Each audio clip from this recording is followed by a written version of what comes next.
ભાજપ અને કોંગ્રેસ એડી ચોટીનું જોર લગાવી રહ્યા છે। કોંગ્રેસની માફક ભાજપે પણ પોતાના ધારાસભ્યોને સૂચના આપી છે।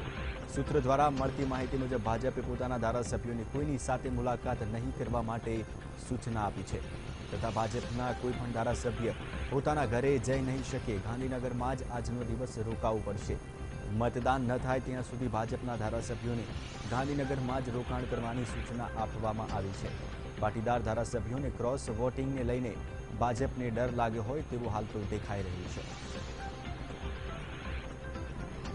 તો ભાજપના ધારાસભ્યોને પણ ઘરે નહીં જવાની ગાંધીનગર રોકાણ કરવા માટે સૂચના આપવામાં આવી છે। આજ અંગે વધુ માહિતી આપશે વીટીવીના એડિટર ઈસુદાન ગઢવી। ઈસુદાન, શા માટે હવે ભાજપને પણ ડર લાગી રહ્યો છે અને શા માટે આ પ્રકારની સૂચના આપવાની ફરજ પડી છે?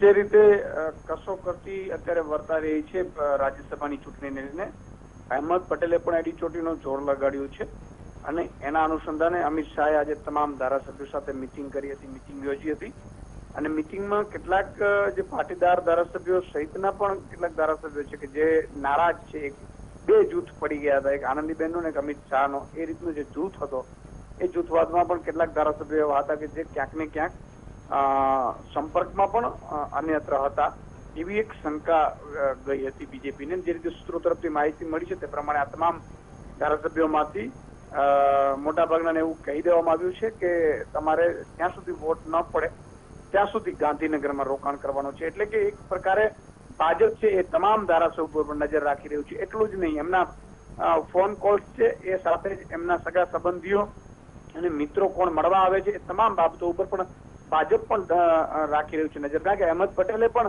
અત્યારે હાલ જે એમણે આણંદના રિસોર્ટ બહાર એમણે જે પ્રેસ કોન્ફરન્સ સંબોધી એમાં સ્પષ્ટ સંકેત આપ્યા છે। કેટલાક ભાજપના ધારાસભ્યો પણ તૂટીને ક્રોસ વોટિંગ કરી અને કોંગ્રેસ એટલે કે પોતાને આપી શકે છે મત, એવો સ્પષ્ટ સંકેત અહેમદ પટેલે પણ આપ્યો છે। આથી ભાજપને પણ એક પ્રકારનો ડર લાગ્યો છે। 3 થી 4 ધારાસભ્યોનો ક્રોસ વોટિંગની ચર્ચા ચાલી રહી છે, તો સાચે જ એવું થાય તો ભાજપની પ્રતિષ્ઠા ઉપર પણ દાગ લાગે, એટલા માટે જ તમામને હાલ એવું કહી દેવામાં આવ્યું છે કે જ્યાં સુધી મત ન પડે કે આવતીકાલે 9 વાગ્યા બાદ મતદાન થશે અને મતદાન પૂરું કર્યા બાદ તેઓ ધારાસભ્યો છે એ પોતાના મત ક્ષેત્રમાં જઈ શકે છે।